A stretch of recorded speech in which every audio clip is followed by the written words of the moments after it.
안녕하세요. 저는 한민노술 수리노술 강사 김성현입니다. 제가 오늘 설명하고 안내해드릴 부분은 논술로 대학 가기라고 해서 인서울권 대학들에 대해서 논술 전형에 대한 간단한 소개하고, 그다음에 학교별로 논술 출제 경향이 어떤지, 그다음에 인서울권 대학 같은 경우는 올해 신설된 학교들이 몇 군데가 있기 때문에 그 신설된 학교들에 대해서 출제 예상되는 형태하고, 논술을 어떻게 준비하는지, 그거에 대해서 학림에서는 강의에서 그런 것들을 어떻게 적용해서 준비를 하고 있는지, 이런 것들에 대해서 간단히 소개를 해드리도록 하겠습니다.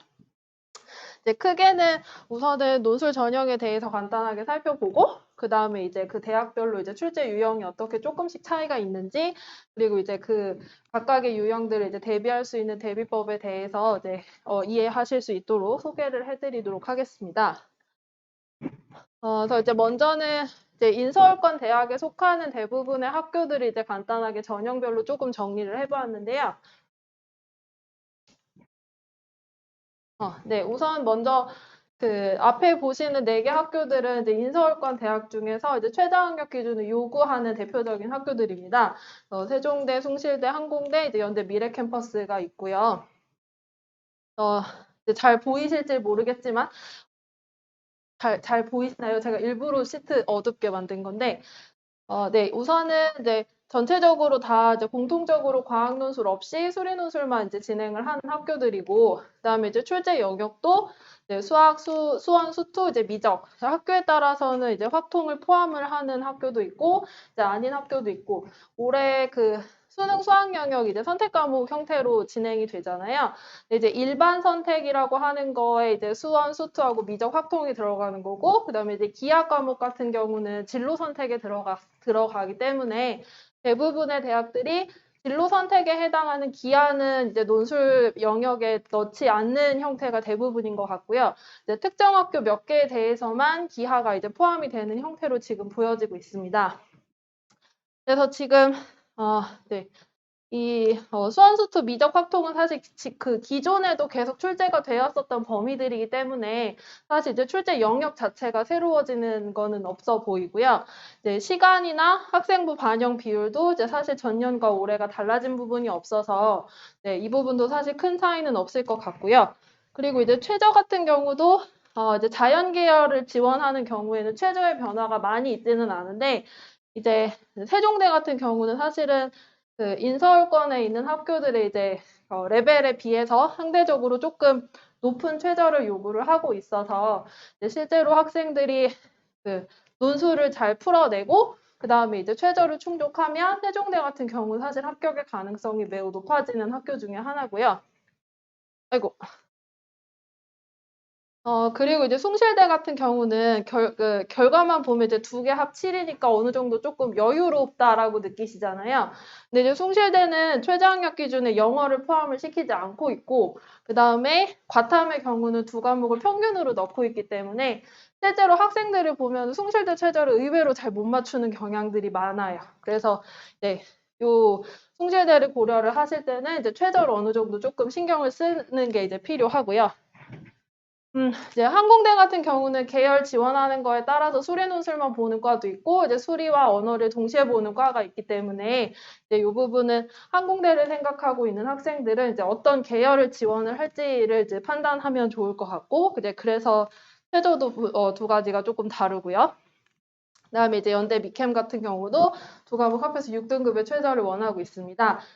그리고 자연계열 같은 경우는 대부분 다 이렇게 최저 학력 기준을 요구하는 학교들은 수학에 대해서는 선택 과목을 미적이나 기하를 선택하는 것을 요구를 하고 있기 때문에 자연계열을 지원할 학생들은 그 수학 선택 과목도 반드시 잘 참고를 하는 게 필요할 것 같아요.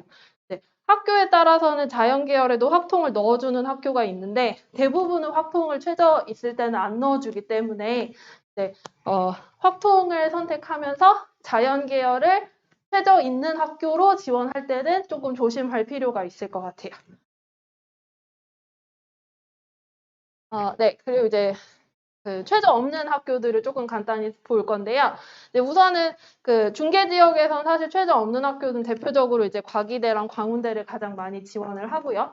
그다음에 이제 작년과 달라진 점은 한양대 에리카가 이제 최저가 없는 걸로 원래 이제 두 과목 합해서 6등급가 있었는데 올해부터 이제 최저가 사라져서 이제 최저 학력 기준이 없고요. 그리고 이제 보시면 광운대는 조금 다르게 다른 학교들과 다르게 이제 출제 영역에 기하가 들어있죠. 네, 이제 대부분은 기하가 없는데 이제 광운대 같은 경우는 있고 실제로도 이제 과기대나 광운대는 최저 없는 학교들 중에서도 그리고 이제 비슷한 레벨의 다른 학교에 비해서도 논술이 조금 어려운 편에 속하는 학교들이기 때문에 네, 어느 정도 감안을 해주시면 좋을 것 같고 네, 광운대 같은 경우는 원래 내신에 이제 학생부의 교과랑 비교과를 네, 한꺼번에 반영을 하는 학교였는데 올해는 이제 비교과 반영 없이 교과랑 논술의 형태로 반영을 하는 것으로 이제 올해 바뀌었더라고요. 네, 최저는 다 없고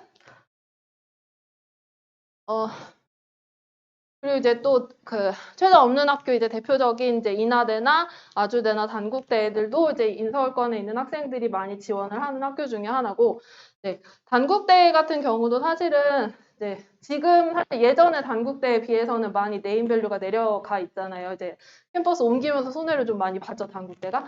근데 이제 수리논술 문제는 사실은 쉽지는 않아요. 오히려 이제 앞에 보신 뭐 과기대나 광운대에 비해서 오히려 단국대 문제들이 훨씬 더 어렵고 그다음에 이제 그 계산 과정들도 조금 더 이제 까다로운 편에 속하고 그래서 수리논술 문제 자체는 이제 어렵진 않은데 아무래도 조금 그 지역적인 거리의 차이가 있어서 실제로 중계 지역에서는 단국대를 그렇게 많이 지원은 안 하는 것 같아요. 학생들을 보면. 그리고 이제 여기 그 산업기술대랑 기술교육대 같은 경우에는 작년 같은 경우에는 이제 출제 범위가 수리 영역 나형에 해당하는 범위로 수리 논술을 출제를 했었고요. 이제 올해는 계열의 구별이 없어졌기 때문에 이제 수원 수투에 해당하는 것으로 이제 출제를 하는 학교고, 네. 수학이 그 수능에서 수학 영역이 이제 한 4등급, 5등급 정도 나오는 학생들 같은 경우는 산업기술대나 기술교육대를 논술로 공부를 하는 것도 실제로는 도움이 많이 돼요. 제가 뒤에서 그 설명을 드릴 건데, 올해 신설된 학교들 중에서 이제 가장 대표적인 학교들이 이제 가천대랑 수원대라고 많이 들으셨을 텐데, 그 학교들이 올해 그 논술을 약수령 논술이라고 해서 이제 국어랑 수학을 6문항, 9문항씩 이제 시험을 보잖아요. 이제 그 약수령 논술의 가장 대표적인 케이스에 해당하는 학교가 이 두 학교거든요. 그래서 이제 만약에 그 가천대나 수원대를 어느 정도 염두에 두고 있는 학생들이라면 이제 이 학교들의 이전에 나왔던 기출들을 한꺼번에 같이 공부를 하는 게 훨씬 도움은 더 많이 되겠죠. 그래서 뒤에서 설명을 드릴 거고요. 그리고 이제 특별히 여학생들 같은 경우에 이제 여대도 지원을 해볼 수 있기 때문에 이제 여대는 제가 따로 준비를 했는데 이제 보통은 성신여대랑 덕성여대를 많이 지원을 해요. 이유는 서울여대는 자연계열을 지원하면 출제 과목이 수학이 아니라 과학이기 때문에 이제 거기서 학생들이 부담을 많이 갖거든요. 그래서 서울여대 같은 경우는 학생들에 따라서 호불호의 차이가 조금 있고 그냥 수리논술 범주 안에서만 보자면 학생들이 보통은 성신여대랑 덕성여대를 많이 지원을 해요. 그리고 실제로 여대 같은 경우는 수리논술 문제가 어렵지 않기 때문에 이제 다른 최저가 없다거나 아니면 두 과목 합해서 6등급 정도 최저를 원하는 학교들의 수리논술 문제들을 계속 공부하고 있는 학생들이면 여대 같은 경우는 기출문제 풀었을 때 어렵지 않게 잘 풀어내거든요. 그래서 이제 여학생들이 있는 경우에는 성신여대나 덕성여대도 생각을 해보시면 좋으실 것 같아요. 이제 요거는, 그리고 이제 이게 작년과 올해 가장 큰 차이점인데요. 이제 논술 전형이 새로 신설된 대학들이 있고, 특별히, 이제 가천대랑 수원대는 인원도 굉장히 많이 뽑죠. 거의 가천대가, 485명이었나? 그리고 이제 수원대도 481명인가 그 정도 뽑아서 이제 다른 보통의 논술 보는 학교들이 사실 지금 인원수가 점점 줄어서 300명대 안쪽으로 뽑고 있잖아요.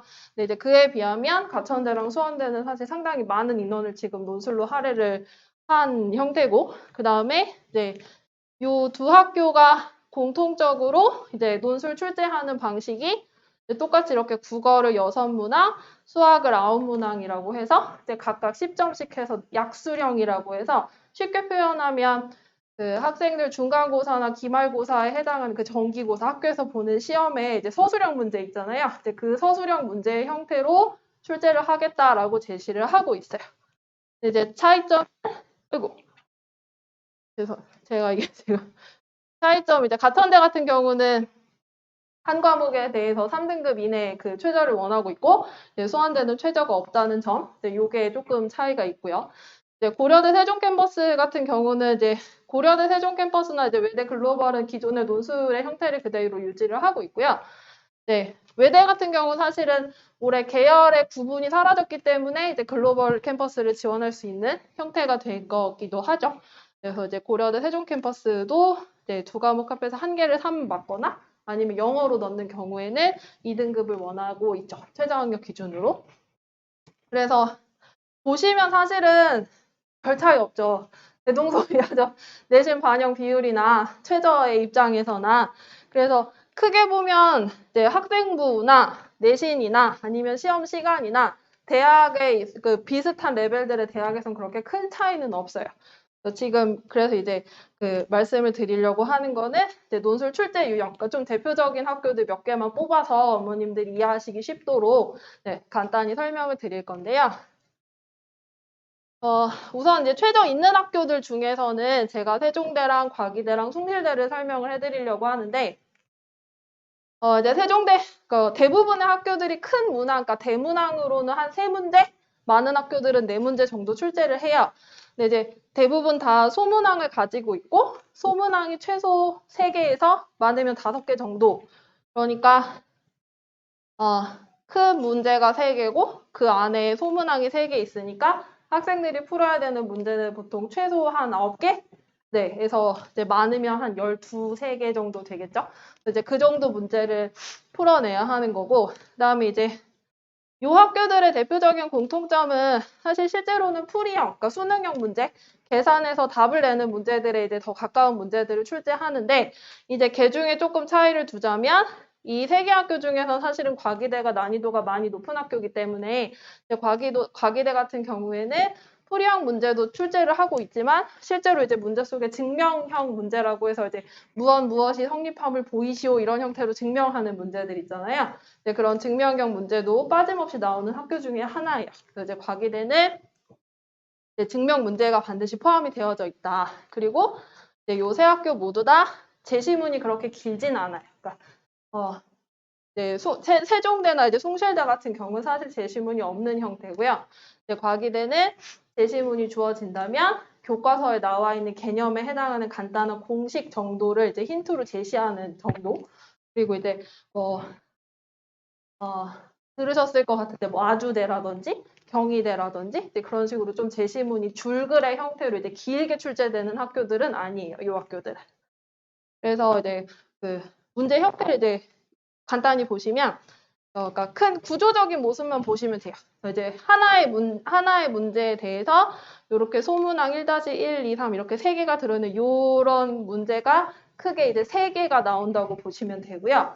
그리고 이제 이렇게 위에 간단한 문제가 제시문 겸 문제 겸 이렇게 간단히 나오고 이제 그거에 대한 문제들이 풀어져 있어요. 근데 이제 세종대 같은 경우는 가장 조금 두드러지는 특징이 뭐냐면 지금 아까 앞에서 보셨겠지만 대체적으로 시험 시간이 90분에서 100분 정도에 들어가야 되거든요. 네, 90분에서 100분 정도고 그 다음에 이제 학생들이 푸는 문제 수가 3개씩 3세트면 이제 최소 9개인 거잖아요. 그러니까 그냥 간단하게 9문제를 90분에 푼다고 생각하면 한 문제를 10분에 풀어야 되는 거잖아요. 근데 이제 이거는 수능처럼 답을 OMR로 체크하는 답이 아니라 써야 되는 거잖아요. 네, 그러니까 풀어서 어떻게 쓸지 머릿속에 간단히 정리해서 답안을 줄글로 써서 내는 게 포함해서 다 10분 안에 해결을 해야 되거든요. 그러니까 당연히 1-1, 2, 3이 연관성 없게 서로 다른 3개를 내기가 쉽지 않겠죠. 그러니까 당연히 1번을 풀고 1번으로부터 2번을 풀고 2번으로부터 3번을 푸는 형태로 각각의 문제들이 어느 정도의 그 유기적인 연관성을 가지고는 있거든요. 근데 이제 그게 조금 두드러지는 학교가 세종대예요. 네, 어머님들이 이제 들으신 대부분의 학교들이 다 이렇게 소문항을 최소 3개에서 많게는 5개를 가지고 있기 때문에 논제들 사이의 관계가 없을 수는 없어요. 그러면 이제 시간이 부족하니까, 시간이 택도 없이 부족할 때니까.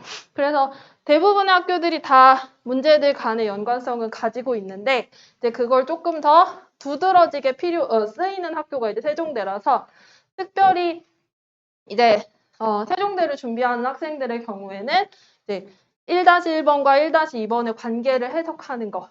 그 다음에 이제 1-1, 2를 해결하면 그걸로부터 3번의 힌트를 어떻게 얻을 수 있는지 이런 걸 조금 더 초점을 맞춰서 공부를 해야 하는 가장 대표적인 학교예요. 세종대가. 그리고 이제 요거는 과기대 문제인데 이제 이런 식으로 보시면 제시문이 뭐 세종대보다 조금 길어 보이긴 하지만 다 간단한 문제 설명이고요. 그리고 이제 여기도 마찬가지로 이렇게 소문항이 나오는데 이제 세종대하고의 차이점은 보통은 이 3개 중에 한 문제가 증명 문제가 끼어 있어요. 과기대 같은 경우는. 네, 그래서 이제 풀이형의 난이도도 높지만 일단 증명의 문제들이 들어있기 때문에 학생들이 가지는 부담감이 상대적으로 조금 크죠. 그리고 이제 과기대 같은 경우는 워낙에 경쟁률도 높은 학교이기 때문에 그 최저도 없고 이제 그런 데서 오는 부담도 좀 크고요. 그다음에 이제 숭실대인데 숭실대도 사실은 크게 3문제가 나오고 그 안에 이제 소문항들이 달려 있는데 제가 특별히 이거 하나만 가지고 온 거는 제가 좀 전에 말씀드릴 때 세종대 같은 경우는 소문항들 사이의 관계가 되게 밀접하게 중요한 학교다라고 말씀드렸잖아요. 숭실대 같은 경우는 모의노수를 굉장히 열심히 공부해야 되는 학교예요. 그 해마다 모든 학교들이 다 모의노수를 뭐 오프라인으로 보든 온라인으로 보든 문제만 제공을 하든 모의노수를 다 진행을 하는데 실질적으로 학생들이 체감하는 모의논술하고 실제 기출하고의 연관성이 그렇게 높진 않거든요. 근데 이제 숭실대는 그게 굉장히 높은 학교예요. 그리고 이전에 출제되었었던 기출에도 영향을 좀 많이 받는 학교고 그래서 이제 제가 요걸 가지고 온 거는 우선은 요 그림을 보시면 원, 2개 여기 부채꼴 모양 이렇게 색칠된 거 보이시죠? 요 그림 보시면 여기 원 그려져 있고 여기 색칠된 부분이 지금 앞에 있었던 부채꼴하고 유사하죠? 그 다음에 요 입체 도형의 이 위에가 부채꼴의 모양을 띠고 있잖아요. 그래서 이제 이거 글은 안 보이시니까 안 읽으셔도 돼요. 네.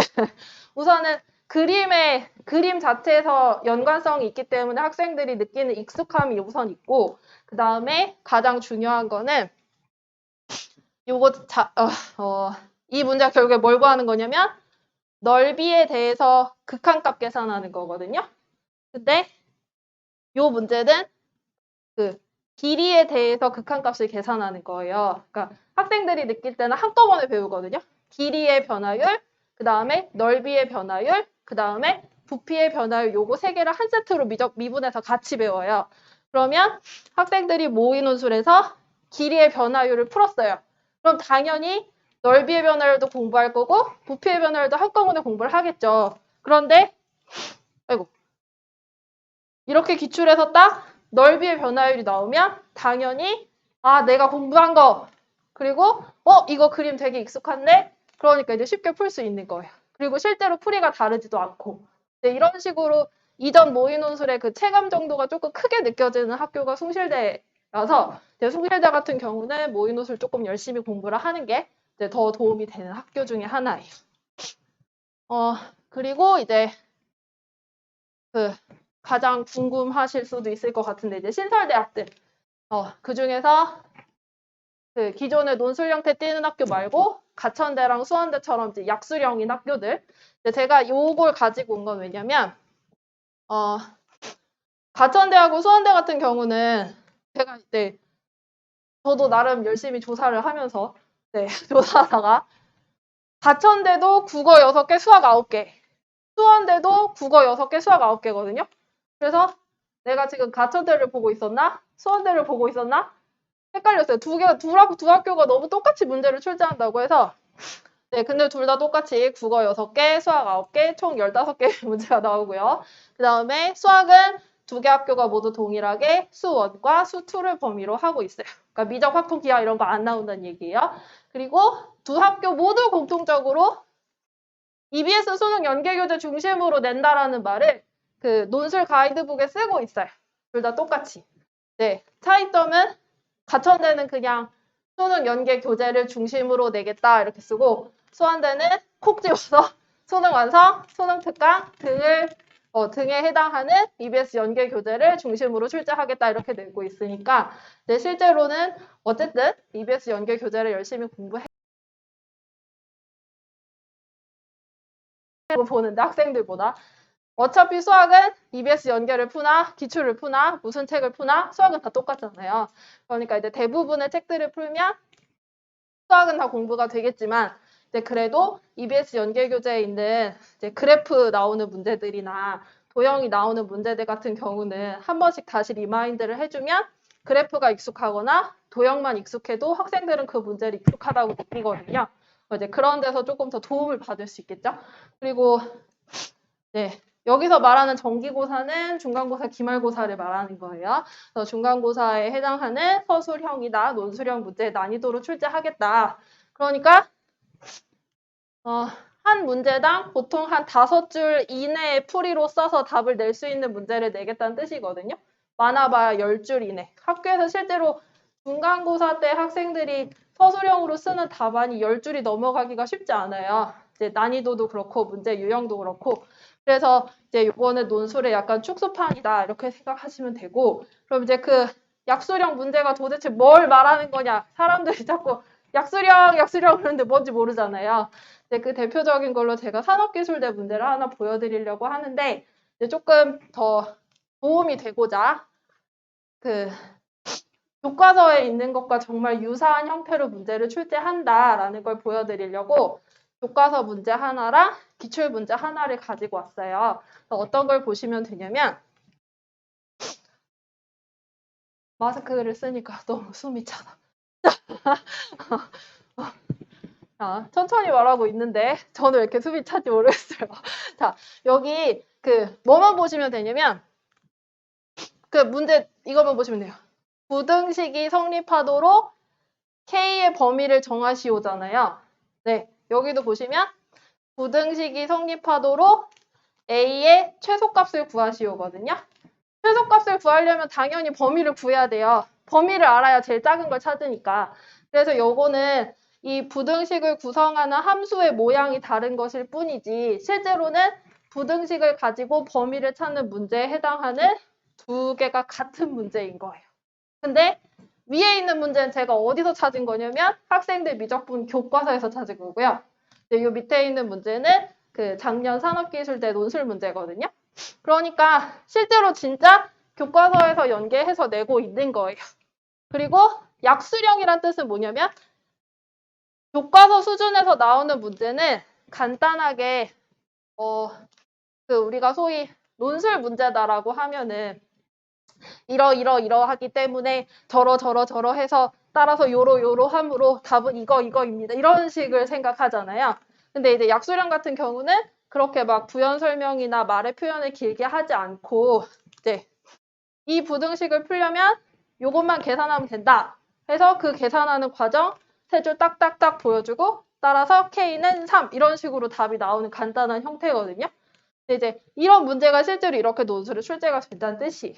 그래서 이제 가천대나 수원대 같은 경우도 약수령으로 출제가 된다는 거, 그 다음에 연계교재를 중심으로 내겠다는 거는 이런 식으로 이제 교과서의 문제를 그대로 변형한 형태를 출제할 거란 뜻이고, 이제 조금 더 나아가자면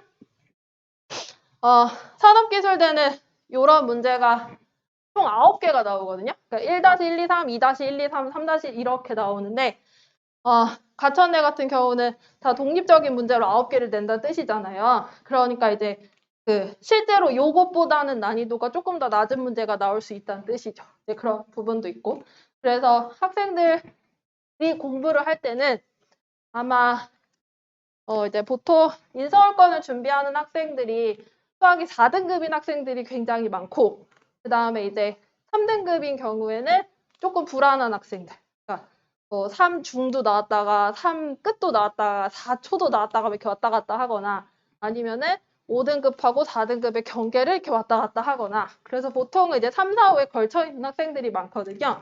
근데 이제 그런 학생들이 보통은 이런 인서울권 대학들의 논술을 준비를 할 건데 이제 약수령 문제를 훨씬 더 효과적으로 대비를 하는 방법은 수능에서 나오는 3점짜리 문제를 논술 문제처럼 풀면 돼요.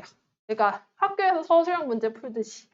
그래서 1, 2, 3, 4, 5번에서 맞는 답을 고르시오를 푸는 게 아니라 그걸 싹 지우고 그냥 주관식 서술형으로 문제 풀듯이 그렇게 연습을 하는 것이 대비하기에 가장 좋은 방법이에요.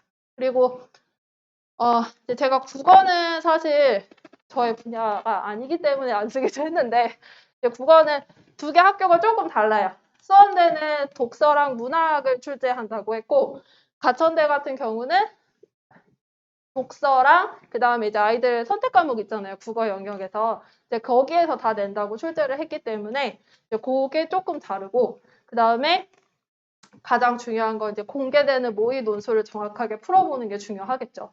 네. 그래서 이제 이렇게 참고를 하실 수 있도록 준비를 했고요. 이제 제가 앞에서 막 줄줄이 떠는 걸 간단히 그러니까 요약을 하면 우선은 인서울권에 있는 대학들은 전부 다 수리 논술만 준비를 하기 때문에 과학 논술에 대한 부담은 없다는 거. 그 다음에 이제 크게 3개에서 4개, 많은 학교는 4개, 적은 학교는 3개고 각각의 문항별로 소문제가 보통 서너 개가 있기 때문에 실제로 학생들이 해결해야 되는 건 이제 10개에서 15개 내외의 문제가 될 거다. 그리고 이제 시간은 보통은 평균 100분 보시면 돼요. 120분은 조금 많은 편에 속하고 보통 평균적으로 90분에서 100분 정도 보고 내신 반영 비율은 30% 내외가 30%가 비율상으로는 적은 비율이 아닌데 실질 비율이 굉장히 작은 건 다 많이 들으셔서 아실 테고 그래서 내신이 크게 영향을 주지 않는다. 그리고 이제 요거는 일반 선택 과목이 수원, 수투, 미적, 확통 이렇게 4개를 일반 선택이라고 부르거든요. 그래서 이제 그 4개가 주요 출제 범위에 해당하고 특정하게 뭐 광운대라든지 단국대 같은 특정 대학만 기하가 들어간다. 이 정도 기억해 두시면 좋을 것 같아요. 그래서 이제 필요한 거는 수리 논술 어떻게 준비할 건지 그게 가장 중요하겠죠. 우선은 3등급, 4등급, 5등급 대 학생들이 성적이 안 오르는 이유가 뭐냐면 귀가 너무 얇아요. 그러니까 무슨 말이냐면 야, 이 문제집 좋대. 그래? 나도 한번 해볼까? 이 모의고사 좋대. 나도 해볼까? 그래서 막 안 끝나죠, 책이. 시작한 건 엄청 많은데. 그렇게 공부하는 게 전혀 도움이 안 된다라는 걸 본인이 알면서도 사실 뿌리치지를 잘 못하죠. 3, 4, 5등급 대 학생들이 성적을 안정적이고 빠르게 올릴 수 있는 방법은 교과서밖에 없어요. 교과서에 나와 있는 내용들을 정확하게 정독하는 게 필요하고요. 앞에 개념 설명을 말로 설명해주고 있는 책이기 때문에 정독해주는 게 필요하고 그 다음에 이제 예제, 유제, 그리고 또 연습 문제 이런 문제들을 완전히 푸는 게 필요해요. 학생들이 교과서 되게 무시하는데 실제로 제가 연습 문제를 논술 문제 중간에 끼워서 주면 못 풀거든요. 그럼 이제 놀리죠. 너 교과서도 못 푸냐 이렇게. 네, 우스갯소리가 아니라 실제로 학생들이 교과서를 굉장히 등한시해요. 그런데 지금 교과서들을 출판하는 회사들이 다 실제로 문제집을 출판하는 회사들이기 때문에 교과서 안에 들어있는 연습 문제나 대단원 종합 문제의 질이 전혀 떨어지지 않고 오히려 센 같은, 그러니까 신사고라든지 비상이나 이제 대표적인 책들 있잖아요. 거기에 들어있는 문제들이 교과서에 다 들어있다고 보시면 돼요. 그래서 교과서를 정확하게 완전 이해해서 나 다른 사람한테 설명할 수 있을 만큼 하는 게 가장 중요하고 그래서 이제 저희는 수업 때 어떻게 진행을 하냐면 논술 교재 안에는 실제로 논술 문제들이 들어있기 때문에 그날 배울 테마들에 대해서 먼저 한번 리뷰를 하는 게 필요하잖아요. 그래서 이제 그 리뷰를 하기 위한 문제로서 주로 이제 저는 교과서에 있는 문제들을 많이 활용을 해요. 물론 이전에 출제되어 있던 기출문제들로도 연습을 할 수 있지만 그것보다 더 근본적인 연습은 이제 교과서 안에 있는 연습 문제 같은 것들을 해결할 수 있는지가 중요하거든요. 그래서 이제 그거를 주관식의 형태로 바꿔서 이제 아이들이 쓰면서 복습할 수 있도록 하는 형태로 이제 진행을 하고, 그 다음에 2번이 가장 중요하죠. 논술에서 답을 많이 써볼수록 답안지의 퀄리티가 빨리빨리 올라가요. 이거는 어떻게 설명해도 부족하지 않을 것 같은데, 실제로 학생들을 보면 보통은 선생님들이 다들 강조하시기로는 수업 시간에 모의 논술로 한번 답안을 써서 제출하면 그걸 이제 첨삭해서 다시 받잖아요. 이제 그 첨삭받은 답안지를 집에서 사실은 본인이 다시 한번 써보는 게 필요해요. 이제 그렇게 해서 그럼 최소 2번씩 써보는 걸 매주 꾸준히 하면 그 학생은 답안지가 확실히 빨리 성장을 해요. 그런데 대부분의 학생들이 그렇게 안 하죠. 그냥 첨삭받고 집에 가서 끝! 이렇게 해버리니까 그럼 이제 거기서 사실 차이가 많이 나요. 그래서 어떻게 보면 겨울부터 시작한 학생들이나 여름부터 시작한 학생들이나 애매하게 공부하면 사실 차이가 없을 수도 있어요. 근데 이제 겨울부터 공부하면서 차근차근 답안도 2번씩 써보고 뭐 어려운 건 3번씩 써보고 이렇게 진행을 했으면 그러면 그 학생들은 여름에 오면 이미 완전히 달라요. 근데 이제 그러면 이제 걱정하잖아요. 대부분의 논술은 다 여름에 시작을 할 텐데 그럼 이제 여름은 어떡하지? 여름은 걱정 안 하셔도 됩니다. 많이 쓰면 돼요. 그러니까 그걸 해결할 수 있는 방법은 정말 많이 쓰는 것밖에 없어요. 그래서 논술은 수학처럼 많은 양의 문제를 푸는 게 중요한 게 아니라 2문제만 풀더라도 그 답을 여러 번 써서 완전히 내 걸로 만드는 게 가장 중요하거든요. 그래서 이제 여러 번 쓰는 게 중요한데 이제 저는 그래서 그걸 이제 어떻게 해결을 하냐면 우선은 수업 시간에 항상 모의 논술은 봐요. 한 30분 정도 분량으로 모의 논술을 봐서 답안지를 걷고 이제 그거를 제가 첨삭을 해서 그 다음 주에 나눠주거든요. 그럼 그 다음 주에 나눠줄 때 다시 쓰기 종이를 같이 줘요. 그래서 이제 다시 쓰기 종이를 같이 주고 그 다시 쓰기 종이를 그 다음 주에 다시 걷거든요. 그러니까 이제 최소 학생들한테 답안을 2번을 쓸 수 있게끔 계속 유도는 하는 거예요. 이제 그렇게 하면 확실히 그냥 첨삭해서 나눠줬을 때랑은 많이 차이가 있어요. 네. 어떤 차이가 있냐면 일단은 논리 구조가 맞아요. 논술 문제는 말 그대로 논리적으로 서술하는 거니까 순서가 잘 맞아야 점수를 많이 받잖아요. 근데 이제 그게 학생들이 제일 어려운 게 뭐를 앞에다 쓰고 뭐를 뒤에다 써야 되는지를 헷갈려서 틀리는 게 많거든요. 이제 그런 걸 금방금방 잡아줄 수가 있어서 그래서 여러 번 쓰는 게 가장 중요해요. 물론 이제 첨삭을 잘해주는 것도 중요하겠지만 네, 그래서 이제 옆에다가 주저리 막 써주죠. 요거는 이렇게 표현하는 게 더 좋고 이런 표현은 이래서 틀린 거고 저런 표현은 이렇게 바꿔 쓰는 게 더 좋다. 그럼 이제 학생들이 거기에 적힌 내용들을 가지고 다시 쓰기를 해서 이제 다음 시간에 제출을 하는 거예요. 그럼 이제 그런 거는 답도 어느 정도 완성이 돼 있고 그 다음에 논리적인 문제도 없기 때문에 이제 답안지의 퀄리티가 훨씬 더 높아지는 거죠. 그리고 이제 이건 아까 말씀드렸던 건데 이제 제가 세종대가 조금 두드러지게 문제들 간의 관계가 좀 많이 나타난다고 했잖아요. 대부분의 학교가 그게 없을 수는 없어요. 뭐 90분, 100분 안에 막 10문제 이상의 문제를 풀어야 되기 때문에 대부분의 학교들이 그 이전에 해결했던 방법이나 결과들을 가지고 아이디어를 얻어서 그 다음 문제에 적용을 해야 되는 건 어쩔 수 없어요. 근데 이제 그거는 세종대가 조금 더 두드러진다는 걸 말씀드렸던 거고 그래서 이제 그걸 해결할 수 있는 방법은 당연히 기출문제를 분석해서 공부하는 게 가장 좋겠죠. 그래서 기출문제를 가지고 연습을 하되 이제 학생들이 먼저 풀어보고 나서 그 다음에 이제 해제를 하는 동안에 이제 설명을 해주죠. 실제로는 1번에서 이런 걸로 힌트를 얻어서 2번에 적용했을 때와 1, 2번을 독립적으로 봤을 때가 시간에서도 차이가 생기고 풀이의 퀄리티나 풀이의 쉽고 어려움에서도 차이가 생긴다라는 걸 이제 학생들이 직접 체감할 수 있도록 제시를 해주는 거예요. 그래서 이제 그런 형태로 진행을 하고 지원하는 입장에서는 마지막이 제일 중요하겠죠. 학교별 특성 파악하는 거. 그래서 이제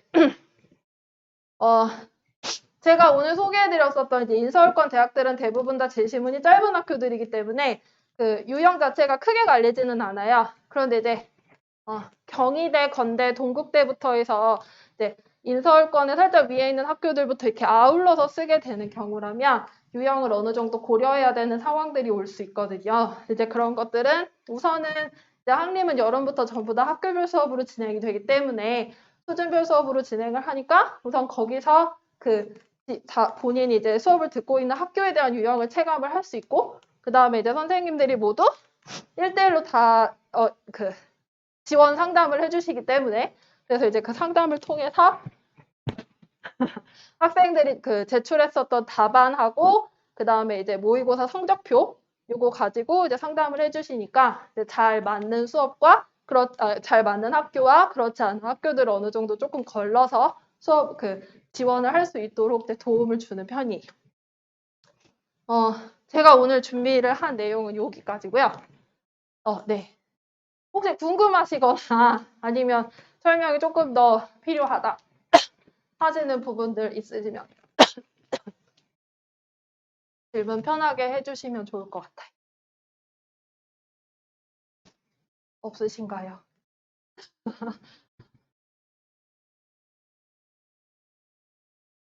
네, 괜찮으세요? 저 혼자 너무 떠들었나요?